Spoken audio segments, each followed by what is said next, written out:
Hello friends, एक बार फिर से आप सभी का अपना YouTube channel IAS PCS dream classes पर मैं बिट्टू कुमार आप सभी का बहुत बहुत स्वागत करता हूं।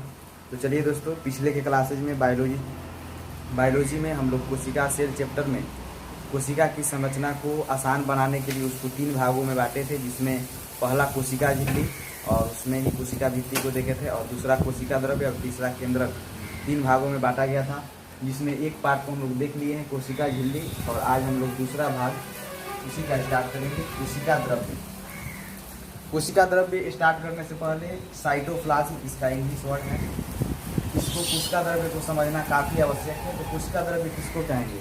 तो जीव द्रव्य का वह भाग जो कोशिका भित्ति और केंद्रक के बीच में पाया जाता है।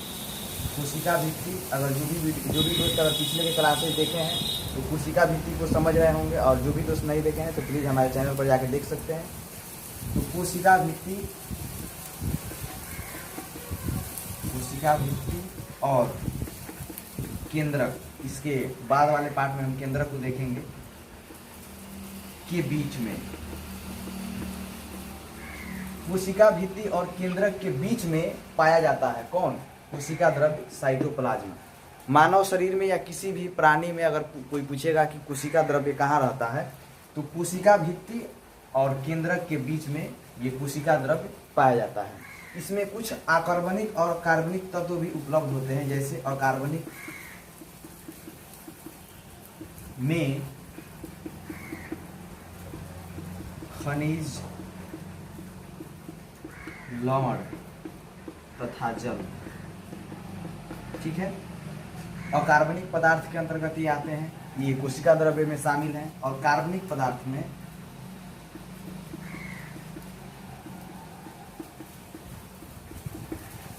प्रोटीन,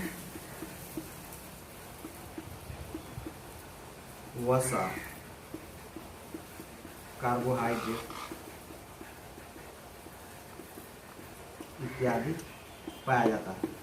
तो देखें यहाँ पे कि कोशिका द्रव्य में कुछ अकार्बनिक तथा कार्बनिक तत्व भी उपलब्ध हैं, जिसमें अकार्बनिक तत्वों में खनिज, लवण तथा जल, और कार्बनिक पदार्थ में प्रोटीन, वसा एवं कार्बोहाइड्रेट इसमें पाया जाता है।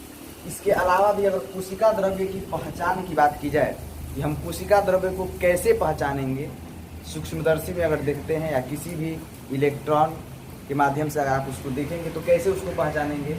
तो कोशिका द्रव्य जो होता है ये एक चिपचिपा गाढ़ा पदार्थ होता है। कोशिका द्रव्य कैसा होता है? चिपचिपा गाढ़ा पदार्थ होता है। और कोशिका द्रव्य जो है कोशिका भित्ति तथा केंद्रक के बीच में पाया जाता है, और इसमें कुछ अकार्बनिक तथा कार्बनिक तत्व भी उपलब्ध होते हैं, जिसमें अकार्बनिक में खनिज, लवण तथा जल, और कार्बनिक पदार्थ में प्रोटीन, वसा, कार्बोहाइड्रेट इत्यादि पाया जाता है।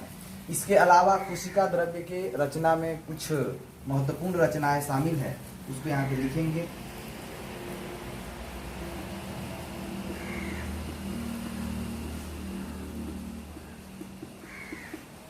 रचनाएं, आइए इसको महत्वपूर्ण रचनाएं में सबसे पहला माइटोकॉन्ड्रिया को हम बात करेंगे, उसके बाद से दूसरे नंबर पर लवक, और तीसरा है राइबोसोम, चौथा गाल्जिया, और पांचवा अंतःप्रद्रव्य जालिका, और छठे नंबर पर लाइसोसोम, और सातवें नंबर पर तराकार, और आठवें नंबर पर है रस्थानिया। इन आठों को हम बारी बारी से अभी जानकारी को इकट्ठा करेंगे, जिसमें से 2-3 माइटोकॉन्ड्रिया, लवक और राइबोसोम को इस वीडियोज में खासतौर से देखा जाएगा। तो चलिए इसको शुरू करते हैं। यह आते हैं माइटोकॉन्ड्रिया के बारे में। तो माइटोकॉन्ड्रिया की खोज आल्टमैन ने 1890 ईस्वी में किया था। माइटोकॉन्ड्रिया का खोज आल्टमैन नामक एक वैज्ञानिक है, उन्होंने 1890 ईस्वी में किए थे। ये माइटोकॉन्ड्रिया जो है कोशिका द्रव्य में बिखरे हुए रूप में पाया जाता है, बिखरा हुआ।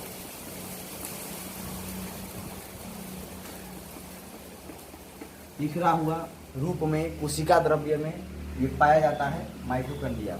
इस माइटोकॉन्ड्रिया को देखने के लिए प्रकाश सूक्ष्मदर्शी से इसको देखना थोड़ा असंभव है। अगर आप प्रकाश सूक्ष्मदर्शी के माध्यम से देखते हैं तो ये काफ़ी छोटे छोटे गोलाकार दानेदार टाइप के दिखाई देंगे, अगर वही इसकी विस्तृत जानकारी आपको लेने हैं, इसको अच्छे ढंग से देखना है, तो आपको इलेक्ट्रॉन सूक्ष्मदर्शी का प्रयोग करना होगा। तो इसको विस्तृत रूप से देखने के लिए हमें इलेक्ट्रॉन सूक्ष्मदर्शी का प्रयोग करना होगा। अगर आप इलेक्ट्रॉन सूक्ष्मदर्शी के माध्यम से देखते हैं तब जाकर के माइटोकॉन्ड्रिया के बारे में आप विस्तृत जानकारी को इकट्ठा कर पाएंगे। और वही आप अगर प्रकाश सूक्ष्मदर्शी के माध्यम से देखेंगे तो ये माइटोकॉन्ड्रिया जो है छोटे छोटे आकार के, गोलाकार, दानेदार टाइप के दिखाई देंगे। तो एक तरीके से इलेक्ट्रॉन सूक्ष्मदर्शी जो है इस माइटोकॉन्ड्रिया को समझने के लिए, इसके बारे में अच्छे से जानकारी प्राप्त करने के लिए हम इसका उपयोग करते हैं, इलेक्ट्रॉन सूक्ष्मदर्शी का। ठीक है। इस माइटोकॉन्ड्रिया का खोज आल्टमैन नामक वैज्ञानिक ने 1890 ईस्वी में किया। और इसका जो काम है, कार्य है, वो कौन कौन से हैं, तो 2 कार्य आपके सामने लिखा गया है। सबसे पहला, यह कोशिकीय श्वसन में सहायक होती है, यानी कोशिका का जो भी श्वसन होता है उसमें सहायता प्रदान करता है कौन, तो माइटोकॉन्ड्रिया। यह कोशिकीय श्वसन में सहायक होती है। दूसरा इसका जो कार्य है, इसमें कोशिकीय श्वसन के समय, जब कोशिकीय श्वसन होता है माइटोकॉन्ड्रिया की सहायता से, तब एटीपी का निर्माण होता है। एटीपी का निर्माण किसमें होता है, तो माइटोकॉन्ड्रिया में। याद रखेंगे, एटीपी का निर्माण किसमें होता है, माइटोकॉन्ड्रिया में। कब होता है, जब कोशिकीय श्वसन होगा उस समय माइटोकॉन्ड्रिया की सहायता से एटीपी का निर्माण होता है। यहाँ एटीपी संग्रहित रहता है, यानी एटीपी जो है इस कोशिका द्रव्य में पहले से मौजूद रहता है, जिसके कारण आवश्यकता पड़ने पर इसको उपयोग में लाया जाता है, एटीपी को। इसलिए इस माइटोकॉन्ड्रिया को ऊर्जा की शक्ति, पावर हाउस, कोशिका का पावर हाउस किसे कहा जाता है, माइटोकॉन्ड्रिया को कहा जाता है। इसको याद रखेंगे। तो पहला देखिए कि माइटोकॉन्ड्रिया का खोज आल्टमैन नामक वैज्ञानिक 1890 ईस्वी में, और ये कोशिका द्रव्य में बिखरा हुआ रूप में पाया जाता है। और इसे विस्तृत जानकारी करने के लिए हमें इलेक्ट्रॉन सूक्ष्मदर्शी का उपयोग करना होता है। और इसका जो काम है, कोशिकीय श्वसन में ये सहायक होती है, यानी कोशिका का जो श्वसन होता है उसमें सहायता प्रदान करता है माइटोकॉन्ड्रिया। और कोशिकीय श्वसन के समय एटीपी का निर्माण करता है कौन, तो माइटोकॉन्ड्रिया। यहाँ एटीपी पहले से संग्रहित रहता है, आवश्यकता पड़ने पर इसको उपयोग में लाया जाता है। इसलिए इस माइटोकॉन्ड्रिया को कोशिका का पावर हाउस, ऊर्जा का शक्ति ग्रह, पावर हाउस कहा जाता है। ठीक है। अब आते हैं हम, तो आइए अब दूसरा जो कोशिका द्रव्य का भाग है, लवक, इसको देखते हैं।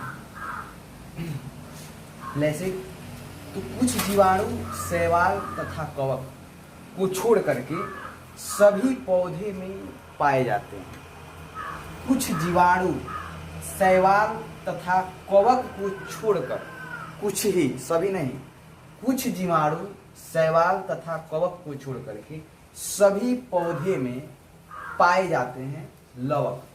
ठीक है। प्लेसिड। इस लवक को 3 भागों में विभाजित किया गया है, आपको दिखाई दे रहा होगा। पहला है अवणी लवक, दूसरा है वनी लवक, और तीसरा है हरित लवक। ल्यूकोप्लास्ट, क्रोमोप्लास्ट, क्लोरोप्लास्ट, इसको समझना काफ़ी इम्पोर्टेंट है एग्जाम के अकॉर्डिंग, इसलिए आप इस वीडियोस को ध्यान से देखिएगा। सबसे पहला अवणी लवक, ल्यूकोप्लास्ट के बारे में जानते हैं। अवणी लवक जो है, ल्यूकोप्लास्ट, ये रंगहीन होते हैं, इनका कोई रंग नहीं होता है, ये रंगहीन होते हैं, जड़ भूमिगत तन्ने में पाए जाते हैं। ये जो ल्यूकोप्लास्ट है, जड़ तथा भूमिगत तन्ने में पाया जाता है अवणी लवक, ल्यूकोप्लास्ट। और ये रंगहीन होते हैं, इनका कोई रंग नहीं होता है। इसका जो काम है, खाद्य संचय का कार्य करते हैं। जो भी खाद्य संबंधी संचय है उसका कार्य करते हैं अवणी लवक, ल्यूकोप्लास्ट। इसमें स्टार्च, प्रोटीन तथा तेल जैसे पदार्थ सिंचित रहते हैं। किसमें, तो अवणी लवक में स्टार्च, प्रोटीन तथा तेल जैसे पदार्थ संचित रहते हैं इस अवणी लवक, ल्यूकोप्लास्ट में। इसके बाद दूसरे लवक की बात करें, वनी लवक, क्रोमोप्लास्ट, इसको इंग्लिश में क्रोमोप्लास्ट कहते हैं, क्रोमोप्लास्ट। वनी लवक, ये रंगीन होते हैं, यहाँ पे देखिए अवणी लवक ल्यूकोप्लास्ट को, ये रंगहीन होते हैं, इनका कोई रंग नहीं है। और यहाँ पे वणी लवक क्रोमोप्लास्ट, ये रंगीन होते हैं, इनका रंग निर्धारित है कि ये रंगीन होते हैं। ये फूलों एवं फलों में पाए जाते हैं, ठीक है। वणी लवक जो है क्रोमोप्लास्ट किस में पाया जाता है? मुख्य रूप से तो फूलों एवं फलों में, खास तौर से ये वणी लवक क्रोमोप्लास्ट पाए जाते हैं। इनका जो कार्य है यह मुख्यतः फूलों तथा फलों एवं बीजों में विभिन्न रंग प्रदान करते हैं, यानी जो भी फूल है, फल है और बीज है उसमें विभिन्न रंग प्रदान करना, ये किसका काम है? क्रोमोप्लास्ट वणी लवक का, ठीक है। इसके बाद तीसरा आते हैं हरित लवक क्लोरोप्लास्ट। ये हरा रंग का होता है। क्लोरोप्लास्ट का रंग कैसा होता है? हरा। इसमें प्रकाश संश्लेषण की प्रक्रिया संपन्न होती है। तो प्रश्न पूछ सकता है कि किस लवक में प्रकाश संश्लेषण की प्रक्रिया संपन्न होती है? तो वो होता है दोस्तों हरित लवक क्लोरोप्लास्ट में। इसका रंग हरा होता है। और क्लोरोप्लास्ट का रंग हरा क्यों होता है? तो पर्णहरित के कारण। किसके कारण? पर्णहरित के कारण क्लोरोप्लास्ट का जो रंग है हरा होता है। इसका जो काम है यह पत्तियों में पाया जाता है। हरित लवक मुख्य रूप से किसमें? तो पेड़ पौधों की पत्तियों में पाया जाता है और उनके भोजन संश्लेषण में सहायक होता है। कौन? हरित लवक क्लोरोप्लास्ट, ठीक है।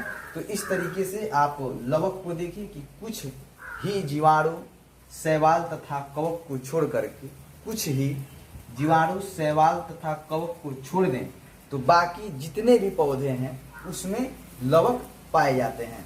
और इस लवक को 3 भागों में विभाजित किया गया। पहला अवणी लवक ल्यूकोप्लास्ट, और दूसरा वणी लवक क्रोमोप्लास्ट, और तीसरा हरित लवक क्लोरोप्लास्ट। और तीनों को आप बारी बारी से यहाँ पे अभी देखें। अब इसके बाद आते हैं राइबोसोम के बारे में। तो तीसरा जो कोशिका द्रव्य का रचना है वो है राइबोसोम। तो इसको आइए देखते हैं। राइबोसोम ये जो होता है अंतःप्रद्रव्य जालिका के ऊपर बिखरे हुए रूप में पाया जाता है। प्रद्रव्य जालिका के ऊपर बिखरे हुए रूप में ये राइबोसोम उपलब्ध होता है। ये इलेक्ट्रॉन सूक्ष्मदर्शी में ही दिखाई पड़ते हैं। अगर आप इसको चाहेंगे कि प्रकाश के सूक्ष्मदर्शी के माध्यम से इस राइबोसोम को देख लें तो आप नहीं देख सकते हैं। इसे आप इलेक्ट्रॉन सूक्ष्मदर्शी के माध्यम से ही देख सकते हैं। इसी के माध्यम से इलेक्ट्रॉन सूक्ष्मदर्शी में ये दिखाई पड़ते हैं राइबोसोम। पादप एवं जंतु दोनों में पाया जाता है लेकिन आरबीसी में नहीं। ये जो राइबोसोम कोशिका द्रव्य का रचना में शामिल है राइबोसोम। ये जो राइबोसोम है पादप एवं जंतु दोनों में पाया जाता है लेकिन आरबीसी में नहीं। आरबीसी में नहीं, लाल रक्त कणिकाएं में ये उपलब्ध नहीं होता है राइबोसोम। ये आरएनए एवं प्रोटीन के बने होते हैं। और ये जो राइबोसोम है किसका बना होता है?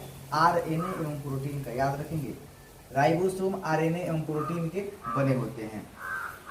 ये राइबोसोम जब समूह में रहते हैं तो पॉलीसोम या पॉलीराइबोसोम इसे कहा जाता है। राइबोसोम जब समूह में रहते हैं तब इसको पॉलीसोम या पॉलीराइबोसोम कहते हैं। और इसका जो कार्य है राइबोसोम का, यह प्रोटीन संश्लेषण का केंद्र है। राइबोसोम प्रोटीन संश्लेषण का केंद्र है। तो अगर क्वेश्चन आता है प्रोटीन संश्लेषण का केंद्र कौन है तो आप राइबोसोम को टिक आउट करेंगे।